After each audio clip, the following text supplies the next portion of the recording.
बेटा, सब इंतजाम कर रखा है तेरे लिए, आजा।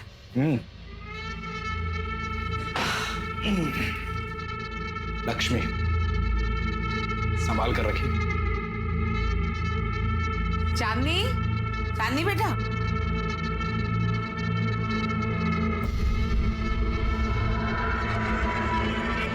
अरे आज जीजा जी आए हैं, खातिर कर उनकी।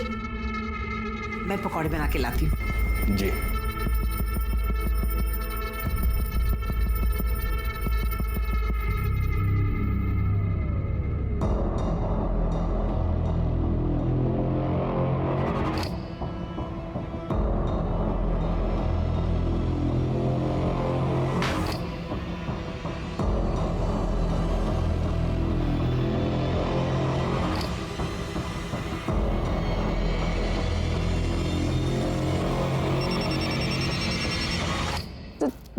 जीजू, दीदी का फोन आ रहा है।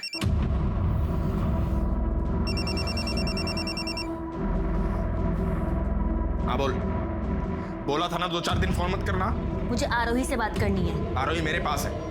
एक बार भी याद नहीं किया उसने तुझे, और याद करती ना तो तेरी बात करवा देता। तेरे जैसा नहीं हूं मैं। चल फोन रख। मनोज,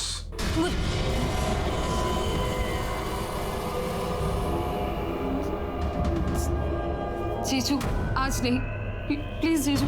आज मुझे खुश कर देना।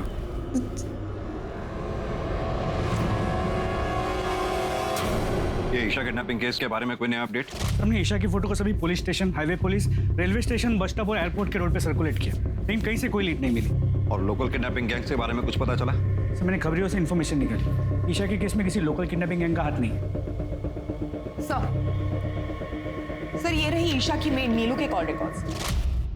वो ईशा के घर के अलावा उसके घर के पास ही 2 और बंगलों में काम करती है, और उसकी बातचीत उन घरों के मालकिनों से है, और उसके अलावा उसके मामा के साथ है, जिसके साथ वो रहती है।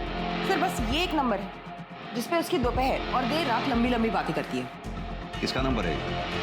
शंकर पांडे, बगल के बंगले में सिक्योरिटी गार्ड है। मैं मिली थी उससे, थाने बुलाया। सर, मैंने ठाकुर हाउस के पहले की सीसीटीवी फुटेज चेक की है। इस आदमी को देखिए सर,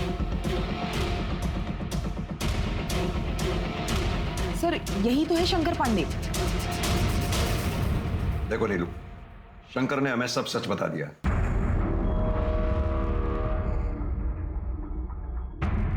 साहब, आप मेरे मामा जी से कुछ मत कहिएगा, उनको पता चलेगा तो बहुत दुख होगा उनको। तो फिर सच सच बता दो ना। ईशा को तुमने किसको सौंपा है? ईशा की किडनैपिंग में तुम्हारे साथ और कौन है? ये आप क्या बोल रहे हैं साहब? मैं तो ये बताने से मना कर रही हूँ कि शंकर और मैं एक दूसरे से प्यार करते हैं। ईशा बेबी की किडनैपिंग में कौन है मुझे नहीं पता। साहब, हम लोग ये बात का यकीन कीजिए, हम लोग रोज दोपहर को मिलते जरूर थे।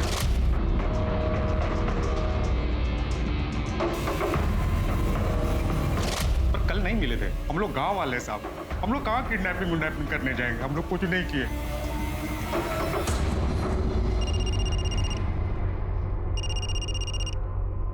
हेलो, तुम्हारी बेटी मेरे पास है। 25 लाख का इंतजाम करके रखो, कल फोन करूंगा। कौन बात कर रहा है? मेरी बात कराओ ईशा से। कौन था अरुणी? ये नंबर नोट करो जल्दी।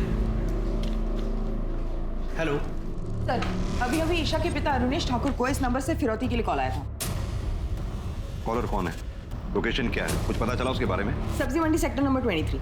कार किसी महेंद्र तोमर के नाम पर रजिस्टर्ड। मैंने बात की उससे, वो सब्जी वाला है। किसी ने उसके फोन से रैंसम कॉल किया था। सीमा, फौरन एक काम करो, इस सब्जी वाले से कांटेक्ट करो, उसको क्रॉस वेरीफाई करो, ये झूठ बोल रहा है या सच। क्विक। सर, अगर ये मान लिए कि ये किडनैपिंग नीलू और शंकर की साठगांठ से हुई, फिर भी बच्ची को कहीं तो रखा होगा। ये शंकर का घर और नीलू के मामा का घर, इन दोनों के घरों की तलाशी लो। और हाँ, 17 सितंबर को ठाकुर फैमिली जिस कॉलोनी में रहती है, उस कॉलोनी के सामने से जितनी भी गाड़ियां गुजरी हैं, उस कॉलोनी के चारों तरफ जितने भी सीसीटीवी कैमराज हैं, उन सीसीटीवी कैमराज में उन गाड़ियों की फुटेज चेक करो। ईशा को किडनैपर पैदल तो लेकर गया नहीं होगा, जरूर वो किसी गाड़ी में लेके गया होगा। लेकिन सर, वो तो बहुत ही बिजी एरिया है, 1400-1500 गाड़ियां गुजरी होंगी। जितनी भी गाड़ियां हो, सबके ओनर्स के बारे में पता करो। क्या पता किसी गाड़ी का मालिक ठाकुर फैमिली से कनेक्टेड हो। सर,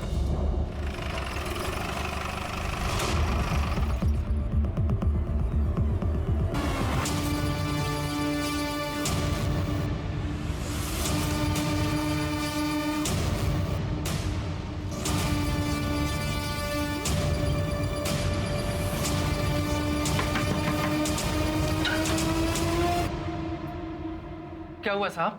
आप नीलू के मामा हो? जी साहब। बेटी घर की तलाशी लेनी, पूरे घर की तलाशी लो जल्दी। लेकिन हुआ क्या साहब? हमेशा के नीलू ने अपने मालिक की बेटी ईशा को किडनैप किया, याद रखा है। किडनैप?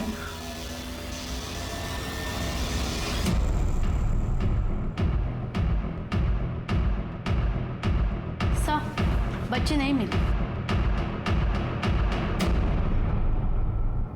सर हमने शंकर और नीलू के मामा हरिहर के घर पे अच्छे से तलाशी ली, लेकिन कहीं भी ईशा के होने के कोई साइंस नहीं मिले। ठीक है।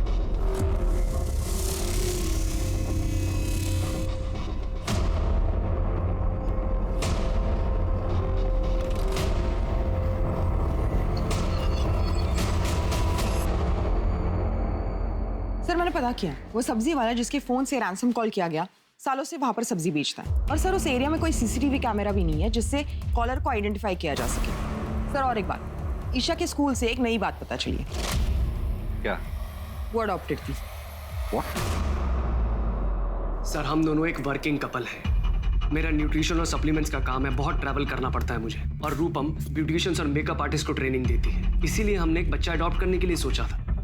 और सर हम उसको बहुत अच्छी परवरिश दे रहे थे। पता है हमें जितनी अच्छी परवरिश आप लोग दे रहे थे, तभी पिछली 2 पेरेंट टीचर्स मीटिंग्स में आप लोगों ने स्कूल अटेंड ही नहीं किया। और आजकल अक्सर माँ बाप से पीटीएम छूट जाता है, ऐसे में हम कैसे अपनी बच्ची के गुनहगार हो गए? 17 सितंबर को दोपहर 2:30 बजे से 4:30 बजे के बीच में आप दोनों कहाँ पर थे? सर मैं अपने ऑफिस में था, सेक्टर 29 में। और आप? सर मुझे याद नहीं है, मैं शायद सेक्टर 29 या 30 वाले सलों के ब्रांच में रही होंगी। सर आप समझ भी नहीं पाएंगे इस समय हम किस चीज से गुजर रहे हैं। मैं जानता हूँ कि आप हमारी मदद करना चाहते हैं, पर कम से कम इस तरह के आरोप लगाकर हमें ट्रॉमेटाइज तो मत कीजिए ना। ठीक है, अभी आप लोग जा सकते हैं, जरूरत पड़ेगी तो फिर बुलाएंगे आपको। मलिक, इन दोनों को फिलहाल हम क्लीन चिट नहीं दे सकते हैं, इन दोनों पे नजर रखनी होगी। इन दोनों के लोकेशन डिटेल्स और सीडीआर दोनों निकलवाओ।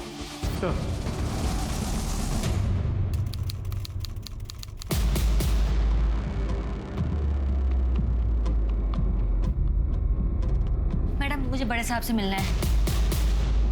साहब मेरा पति कांस्टेबल सूरज सिंह मेरी बेटी आरोही को लेकर कहीं चला गया है और अभी उसका फोन भी बंद आ रहा है। सर सूरज सिंह तो 3-4 दिन से ड्यूटी पे भी नहीं आया। साहब मुझे मेरी बेटी की बहुत चिंता हो रही है साहब। आप घबराइए नहीं, शांति रखिए, हम दोनों को जल्द से जल्द ढूंढने की कोशिश करते हैं। पुलिस पर पहले से ही 7 साल की ईशा को ढूंढने का प्रेशर था और अब इसके बाद कांस्टेबल सूरज सिंह के अपनी 7 साल की बेटी आरोही के साथ गुम हो जाने से पुलिस की परेशानियां और बढ़ गई थी। ईशा को ढूंढने के लिए फरीदाबाद पुलिस ने अपनी पूरी ताकत झोंक दी। सारे सस्पेक्ट्स नीलू, शंकर पांडे, ईशा के माँ बाप अरुणेश और रूपम ठाकुर पर नजर रखने के बावजूद पुलिस के हाथ कोई सुराग नहीं लगा। पुलिस की एक टीम वारदात के दिन ठाकुर बंगलों के सामने से गुजरने वाली हर गाड़ी की पहचान करके उनके मालिकों से पूछताछ कर रही थी और ठाकुर परिवार के साथ उनका संबंध ढूंढने की कोशिश कर रही थी, लेकिन गाड़ियों की संख्या इतनी ज्यादा थी कि बहुत समय लग रहा था। इधर पुलिस को एक तालाब के पास सूरज के कपड़े, उसकी बाइक और एक दूसरे स्पॉट पर उसका मोबाइल फोन और सिम कार्ड मिल गया। और फिर दूसरे दिन एक ऐसी खबर आई जिससे फरीदाबाद पुलिस के होश उड़ गए।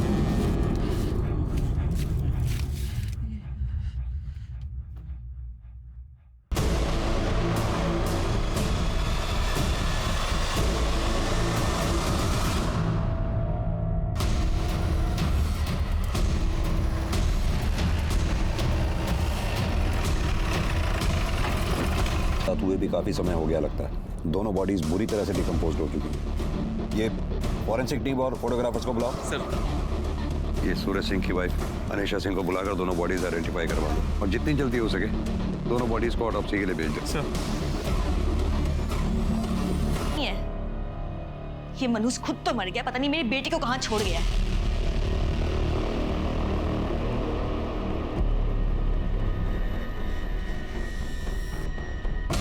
मलिक, अगर ये बच्ची आरोही नहीं तो कहीं ये बच्ची ईशा तो नहीं?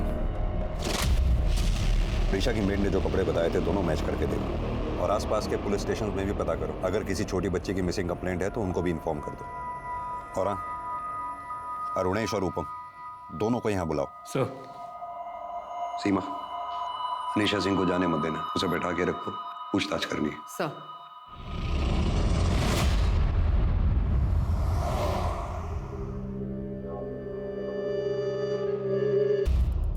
सब मैं इन दोनों फैमिलीज को फिर से पूछताछ के लिए बुलाता हूँ। शायद इस पूछताछ में कुछ जवाब उनके सिरे मिल जाए। हाँ, और साथ में ये अरुणेश, रूपम, सूरज, अनीशा, नीलू, शंकर पांडे, इन सब के कॉल रिकॉर्ड्स को क्रॉस वेरीफाई करो। जी सर। सूरज को तो उसके किए की सजा मिली, लेकिन पता नहीं मेरी आरोही कहाँ है।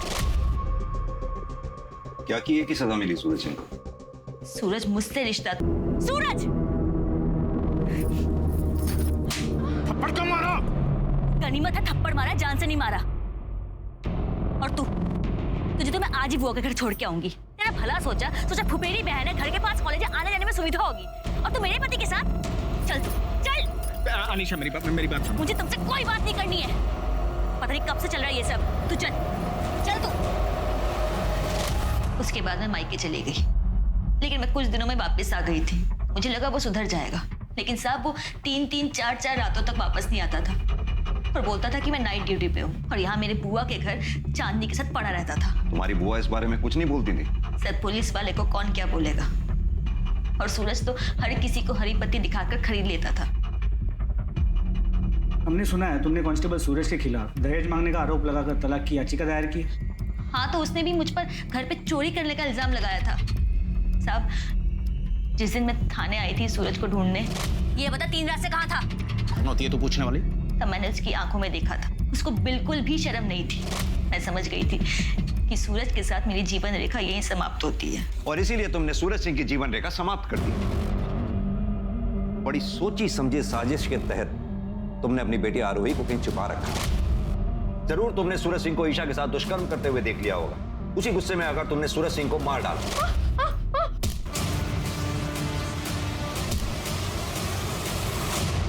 सूरज सिंह की हत्या करते वक्त तुम्हें ईशा ने देख लिया। कहीं तुम्हारा भांडा ना फूट जाए, इसलिए तुमने ईशा की भी हत्या कर दी। और इतना ही नहीं, ईशा को तुमने इतनी बेरहमी से मारा कि उसका चेहरा तक कुचल डाला, ताकि लोगों को पता ही ना चल सके कि वो लाश आरोही की है या फिर ईशा की। सर, आप ये क्या कह रहे हैं सर? मैंने ऐसा कुछ भी नहीं किया है। आप प्लीज मेरी आरोही को ढूंढ लीजिए, मुझे उसकी बहुत फिक्र हो रही है, प्लीज सर। तुम अपनी बेटी आरोही से आखिरी बार कब मिली थी? 18 तारीख को, जब सूरज मेरे मायके आया था उसे लेने। कैसा है मेरा बेटा? पापा आपके लिए क्या लेके आए? ये देखो। थैंक यू मेरे प्यारे पापा। मेरा प्यारा बेटा। कहाँ लेकर जा रहे हो? क्यों? बाप हो इसका, कहीं भी लेके जाऊं। ठीक है, ले जाओ, लेकिन जल्दी वापस छोड़ देना, क्योंकि मैं उस घर में वापस नहीं आऊंगी। चले बेटा। सीमा, इनकी बेटी की फोटोग्राफ्स और डिटेल ले लो। सर चलिए।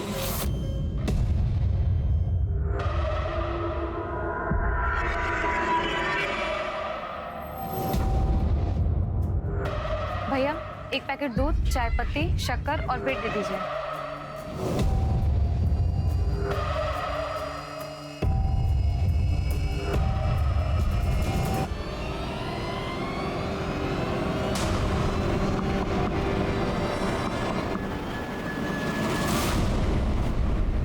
सर, पॉसिबिलिटी है कि सूरज सिंह ने चांदनी के साथ मिलकर ईशा को किडनैप किया।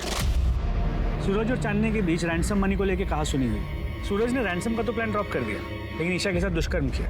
चांदनी ने गुस्से में आके सूरज के साथ साथ ईशा को भी मार दिया। सर, फिर तो ये भी हो सकता है कि चांदनी ने आरोही को किडनैप कर रखा हो। होने को तो कुछ भी हो सकता है। मलिक, ये चांदनी के घर की तलाशी लो, इसे थाने इंटरोगेशन के लिए बुलाओ। सर, ये नीलू और शंकर का क्या करना है? नीलू और शंकर के रिश्तेदारों को बोलो कोर्ट जाकर इन दोनों की बेल करवाएं। सर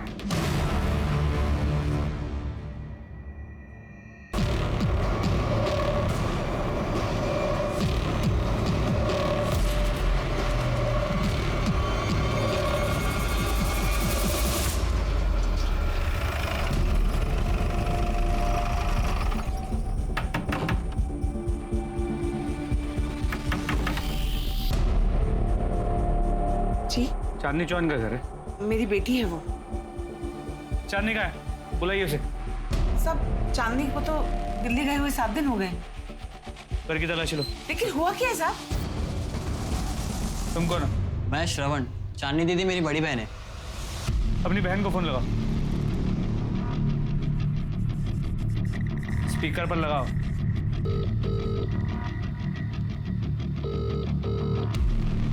सर जब से गई है वो किसी का फोन नहीं उठा रही है, ना मेरा ना माँ का। लेकिन साहब ये तो बताओ हुआ क्या है? कांस्टेबल सूरज सिंह की हत्या हो गई और उनकी बेटी आरोही गायब है। अब इसके बारे में जानती हैं?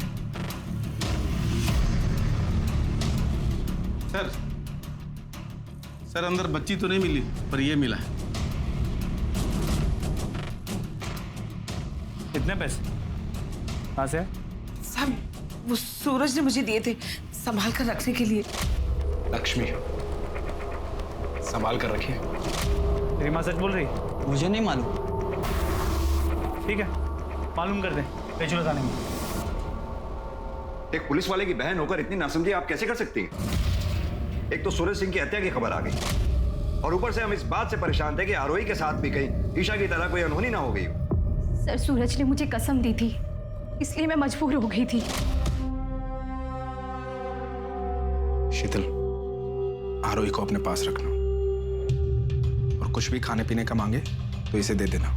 और हाँ, अनीशा का फोन मत उठा, उसे पता नहीं लगना चाहिए कि आरोही तुम्हारे पास है।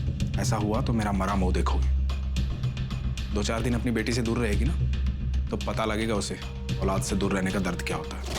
इसीलिए अनीशा का जब फोन आया तो मैंने उसे नहीं बताया कि आरोही मेरे पास है।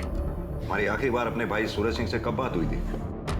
सर 19 तारीख को शाम 4 बजे। अनीशा ने हमारी जिंदगी बर्बाद कर दी है। मुझे तो पूरा यकीन है कि सूरज को भी उसी ने मरवाया होगा। पहले तो अपनी बहन को घर लेकर आ गई और फिर बोलने लगी कि सूरज की उसके साथ दोस्ती हो गई है। सब जानती हूँ मैं। तलाक देने के बहाने सूरज की प्रॉपर्टी हथियाना चाहती थी, इसीलिए तो उसने आरोही को हमसे दूर रखा था। आरोही, आरोही, आरोही।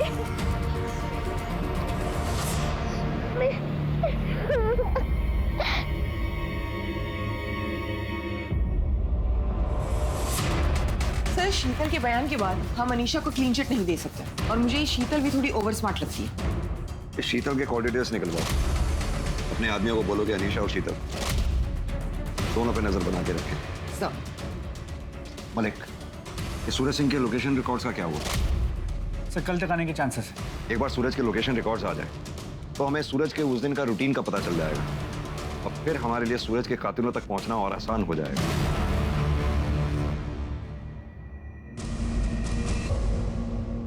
बेटा सब ठीक हो जाएगा। कल से नए दिन की शुरुआत है, हिम्मत बनाए रखो।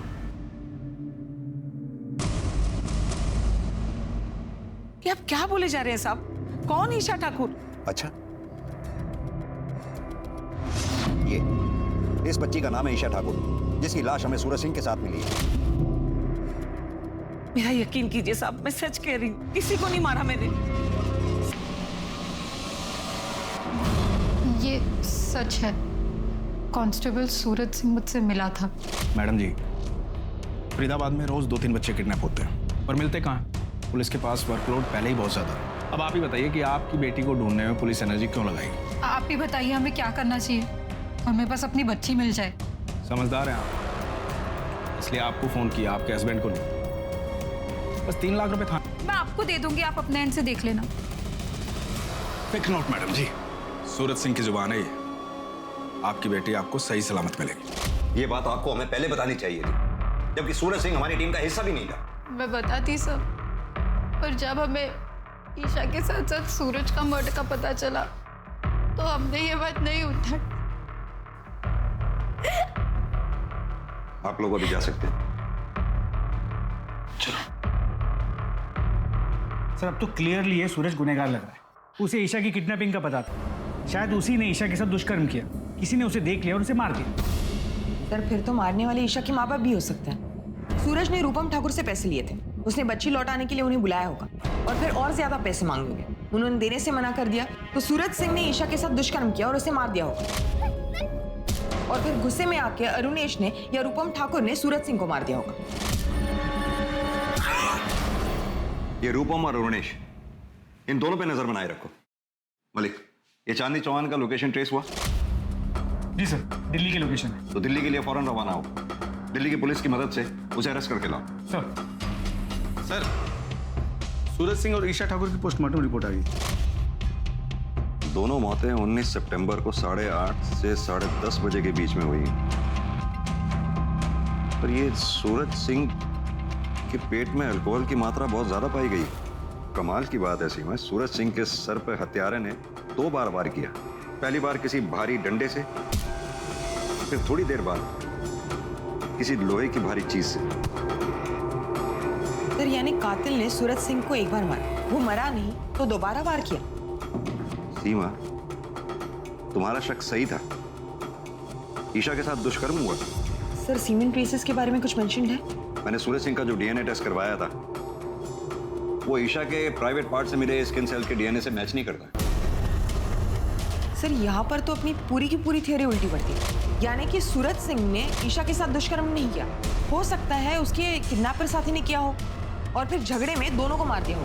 सीमा, अब हमें यह पता लगाना होगा कि ईशा का किडनैपर, रेपिस्ट, मर्डरर कौन था और उसका सूरज सिंह के साथ क्या कनेक्शन था। Right sir.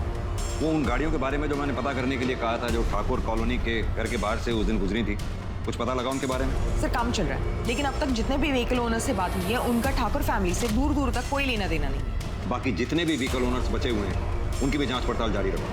Sir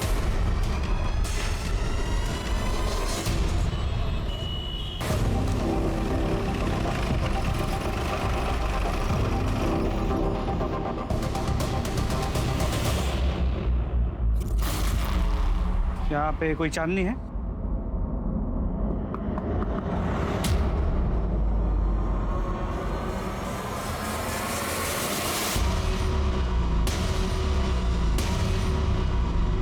sir police वाले को मारना मजाक है क्या? हमने नहीं मारा सर, और सूरज सिंह के साथ मेरा कोई अफेयर नहीं था। मैं तो अपने बॉयफ्रेंड मुजीब के साथ खुश थी, वही जबरदस्ती मेरे पीछे पड़ा था। और इसीलिए तुमने सूरज सिंह को रास्ते से हटा दिया? नहीं सर, ऐसा कुछ नहीं है। ऐसा ही है। उस दिन ईशा ठाकुर सूरज सिंह के साथ थी। ईशा ठाकुर ने तुम दोनों को सूरज सिंह को मारते हुए देख लिया, इसलिए तुमने ईशा ठाकुर को मार दिया।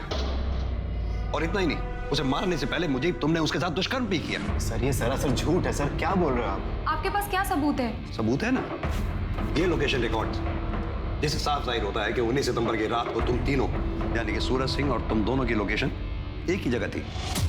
बड़ी सोची समझी साजिश के तहत तुम लोगों ने सूरज सिंह को अपने घर खाने पे बुलाया, उसे दारू पिलाई। सूरज सिंह को जब ये पता लगा कि ईशा ठाकुर को किडनैप करके तुम लोगों ने घर में रखा हुआ है, तुम लोग उसी साजिश के तहत ईशा ठाकुर और सूरज सिंह को खेत पे ले गए, जहाँ ले जाकर दोनों को मार दिया। अरे सर आप तो बिल्कुल टीवी सीरियल जैसा बता रहे हो। इतना कुछ भी नहीं हुआ था। एग्जैक्टली क्या हुआ था वो मैं आपको बताती हूँ। उस दिन मेरा बर्थडे था। Happy birthday to you, happy birthday dear चांदनी।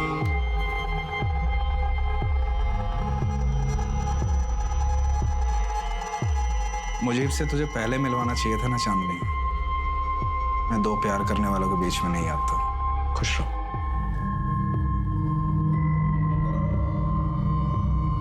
मैं भी घर जाके अनीशा से बात करूंगा, फिर से अपनी दुनिया बसाऊं। बस उसके बाद जीजा जी अपने घर के लिए निकल गए और 1 घंटे बाद मैं और मुजीब दिल्ली के लिए निकल गए। सूरज सिंह घर के लिए निकला जरूर, लेकिन घर पहुंचा नहीं। सर अब आगे क्या हुआ हमें क्या मालूम। आप खुद सोचिए ना, अगर हम लोगों ने ये कांड किया होता तो हम अपना मोबाइल नहीं बंद करते। बंद नहीं किया तो क्या होगा? तुम फोन उठा भी तो नहीं रही थी। सर वो तो इसलिए क्योंकि माँ मुजीब को पसंद नहीं करती थी, वो बेवजह का ज्ञान बांटने लगती। सर चांदनी का बयान सही है। सूरज की मोबाइल की लोकेशन रात 10 बजे तक चांदनी के घर की थी, और उसके बाद उस जगह की जहाँ पे हमें सूरज के कपड़े और मोबाइल मिले। वारदात की जगह कोई सीसीटीवी भी नहीं है, वरना सब क्लियर हो जाता। ये ईशा ठाकुर के पास सूरज सिंह पहुंचा कैसे? कोई कनेक्शन भी तो नहीं मिल रहा। सर शायद ईशा चांदनी के घर पे और सूरज उसे वहां से लेके निकला। लेकिन मलिक ये बस एक थ्योरी है, हमारे पास कोई सॉलिड एविडेंस नहीं है। ये ईशा ठाकुर के केस में कौन कौन प्राइमरी सस्पेक्ट्स हैं? सर ईशा के माँ बाप अरुणेश और रूपम ठाकुर, सिक्योरिटी गार्ड शंकर पांडे और मेड नीलू। लेकिन फिलहाल तो ये सब क्लियर दिख रहे हैं। सूरज सिंह के केस में सर सस्पेक्ट्स तो बहुत। सूरज की बहन शीतल, उसकी बीवी अनीशा, उसकी साली चांदनी, चांदनी की माँ पूनम, चांदनी का बॉयफ्रेंड मुजीब और ईशा के माँ बाप अरुणेश और रूपम, इन सबके पास मोटिव है। मलिक, ये पूनम, चांदनी और मुजीब, इन तीनों को छोड़ दो। लेकिन हाँ, मुजीब का सीमेंट टेस्ट कराओ। अगर ईशा की बॉडी में मिले सीमेंट से मुजीब खान का सीमेंट मैच कर गया तो मतलब साफ है, ईशा का रेपिस्ट मुजीब खान ही है।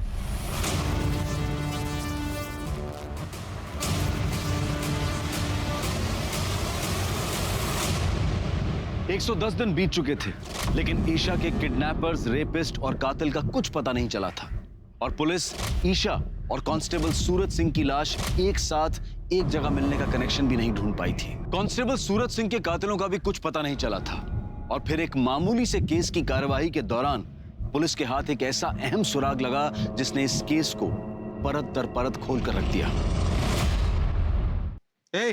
चलो उठो तुम सब, उठो। अभी तो छोड़ रहा हूं और आगे से तुम सबके खिलाफ बाइक रेसिंग की कोई भी कंप्लेंट आई ना तो सीधा अंदर कर दूंगा, समझे? चलो सीधे अपने अपने घर जाओ। इधर आओ, तुम दोनों जाओ। चांदनी का भाई है ना, बाइक रेसिंग करता है। हाथ दिखा जरा। बहुत महंगी घड़ी पहनी है। SS, इसका मतलब है सूरज सिंह। क्यों घुमा रहा है इतना? ये घड़ी सूरज सिंह की है।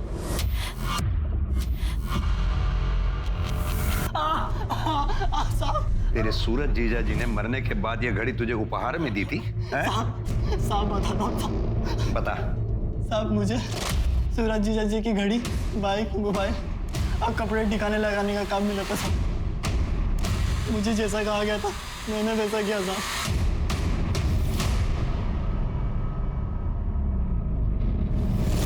सीधी तरह से बताए, इस जुर्म में तेरा साथी कौन था? बोल। बहुत घुमाया तुम लोगों ने। अब सीधी तरह से यह बताओ कि सूरज सिंह को कैसे मारा, ईशा ठाकुर को किडनैप और रेप एंड मर्डर कैसे किया? कौन ईशा ठाकुर? सर ईशा को हमने आज तक देखा ही नहीं, तो कैसे किडनैप करेंगे और क्यों मारेंगे? तू तो पहले ही दिन से झूठ बोल रहा है। एक बात का यकीन करूं भी तो कैसे? सर ये सच कह रहा है। जहाँ तक सूरज का सवाल है, हमने उसे मारने की कोशिश जरूर की थी। जीजू, नदी किनारे चलें क्या? ठंडी हवा में थोड़े मजे भी ले लेंगे।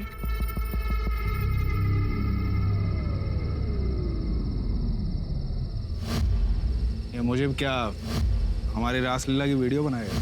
नदी किनारे जाने का शॉर्टकट पता है मुझे, जल्दी पहुंचेंगे। फिर सर हम उसे नदी किनारे नहीं बल्कि जंगल लेकर गए। बाइक क्यों रोकी? कहाँ लेके आया जंगल में? जीजा जी, मैंने आपसे कितनी बार कहा कि मैं आपसे प्यार नहीं करती। मैं मुजीब से प्यार करती हूँ और ये मेरा बचपन का प्यार है और हम दोनों एक दूसरे से शादी करना चाहते हैं। जी सर। मजनू, मुझे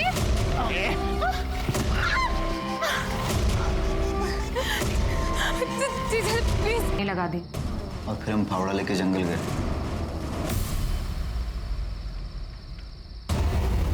यही तो मारा था उसे। कहाँ गई बॉडी?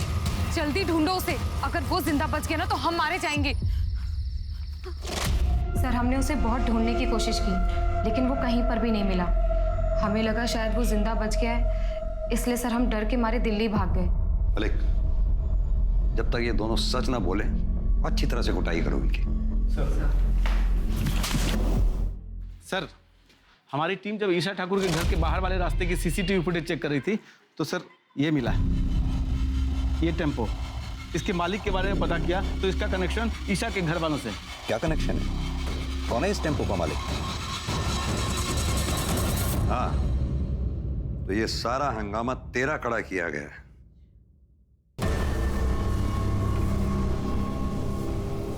तेरे टेम्पो से हमें बाल मिले, जो DNA टेस्ट से साफ हो ही जाएगा कि वो बाल ईशा के हैं। अब तू सीधी तरह से ये बता कि तूने ईशा को किडनैप कैसे किया और मारा कैसे? बोल। बताता हूँ। नीलू जब भी घर पे आती थी मुझसे बताती थी कि उसका सेठ अच्छा आदमी है, बहुत अमीर है, उसकी एक बेटी है। वो अपनी बेटी के लिए कुछ भी कर सकता है, ये बात मेरे मन में बैठ गई थी साहब। मैंने एक नया टेम्पो लिया था, उसके पैसे भरने थे। मैंने ईशा को किडनैप करने का सोचा और बंगले पे नजर रखने लगा साहब। शंकर और नीलू के चक्कर का पता चल चुका था मुझे। मैंने सोचा उसी आड़ में किडनैप करूं। नीलू के पास एक चाबी होती थी, मैंने पहले ही घर पे साबुन पे चाबी का निशान ले लिया था साहब। सीसीटीवी कैमरा पहले ही देख चुका था।